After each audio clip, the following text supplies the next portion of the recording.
जी साढ़े कोल ना कुछ केले लगे हुए हैं अपने कुछ दरखत आए हैं ते अज अस ओहदे उत्तों ना केला तोड़ के ते अज असी ओनू कपड़ा ले आओ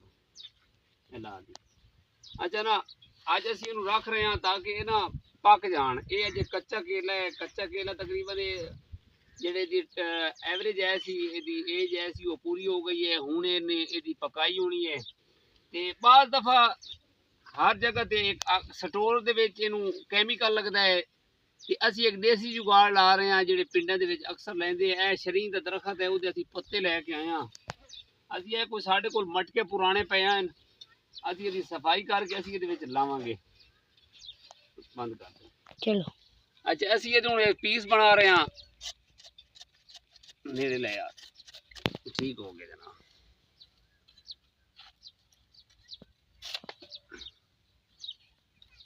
ਇਹਦੇ ਅਸੀਂ ਪੀਸ ਬਣਾ ਕੇ ਰੱਖ ਲਸਾਂ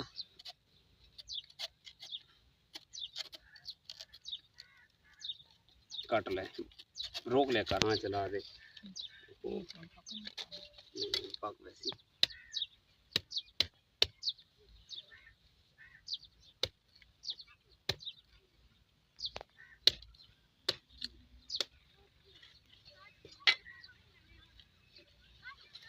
रोक ले कुछ चंद सेकंड चला ओए पर अलग बन जा एक मिनट बंद कर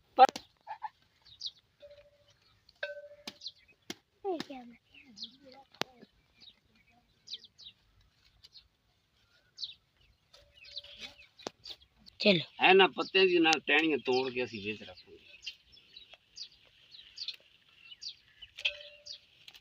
रोक ले कर एक तय जी ने कंप्लीट हो गई है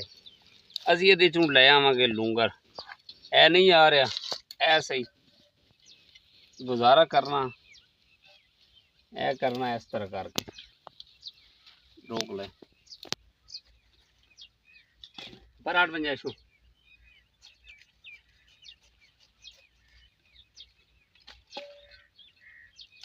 ठीक है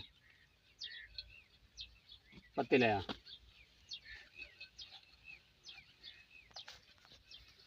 तू कलियां ले आ इनू जेड़ा बनना कली ले आ सारे जेड़े ना सकीले हुन पा दिते इन्होंने इन्हां चटूरियां दे विच असां पा दिते ने ते असां ये वेख लो ए जेड़ी एदी एदे ਇਹਦੇ ਬਾਪ ਦੇ ਨਾਲ ਇਹਦੇ ਤਾ ਦੇ ਨਾਲ ਇਹਨਾਂ ਨੇ ਤਿਆਰ ਹੋਣਾ ਹੈ ਤੇ ਇਹਦਾ ਟੇਸਟ ਬੜਾ ਜ਼ਬਰਦਸਤ ਹੁੰਦਾ ਹੈ ਇਹ ਸ਼ਰੀ ਇਹਨੂੰ ਕਹਿੰਦੇ ਨੇ ਸਾਡੇ ਕੋਲੇ ਬੜਾ ਵੱਡਾ ਦਰਖਤ ਹੁੰਦਾ ਹੈ ਇਹਦੇ ਜਦੋਂ ਵੀ ਤੁਸੀਂ ਤੁਹਾਡੇ ਕੋਲ ਕੱਚਾ ਕੇਲਾ ਹੋਵੇ ਤੁਸੀਂ ਘਰ ਦੇ ਵਿੱਚ ਤਿਆਰ ਕਰਨਾ ਬਗੈਰ ਤੁਸੀਂ ਕੈਮੀਕਲ ਤੋਂ ਬਾਜ਼ਾਰ ਦਾ ਕੈਮੀਕਲ ਨਹੀਂ ਖਰੀਦਣਾ ਤੁਸੀਂ ਇਹ ਹੀ ਇਸਤੇਮਾਲ ਕਰੋ ਇਹਦੇ ਨਾਲ ਤਕਰੀਬਨ 4 ਤੋਂ 5 ਦਿਨ ਲੱਗਣਗੇ ਲੇਕਿਨ ਬੜਾ ਰਿਜ਼ਲਟ ਅੱਛਾ ਹੋਏਗਾ ਟੇਸਟ ਜਿਹੜਾ ਕੇਲੇ ਦਾ ਹੈ ਉਹ ਬੜਾ ਮਿਠਾਸ ਹੋਏਗੀ और इंशाअल्लाह उम्मीद है कि साढ़े जनाब अज का दिन जड़ा है जुमेरात का दिन है तकरीबन अगली जुमेरात तक 3-4 दिन का पीरियड होंदा है वो केला जड़ा है ना तैयार हो जाता है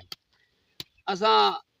चलो कोशिश करनी है कि ये अगे पिछे ए पत्ते जड़े ने ना ये लोग छुप जान है जो केला तुसा लाया है ना पाया